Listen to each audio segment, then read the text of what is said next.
Pressure has been increasing to convince Abdoulaye Wade not to run as president of Senegal for a third time. Many say the 85-year-old has no place on a ballot coming up late this February. Wade's critics say a third term is not allowed in Senegal's constitution, and that if he ran again, it could lead one of Africa's most stable democracies into trouble.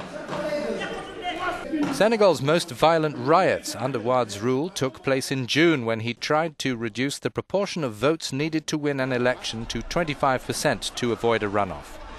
The proposed constitutional changes, including efforts to create a post of vice president, seen as a way to groom his son as his successor, were scrapped after violent clashes that left scores injured. The conflict between the ruling party and opposition in late December left one person dead. Under Wade's government, civil rights have taken a battering, with journalists imprisoned and corruption allegations rising. Freedom of the press and other civil liberties have decreased. The economy has suffered too. It is heavily agricultural. That sector employs 7 out of every 10 working Senegalese, but only 5% of the country's land is arable and nearly half the population is unemployed.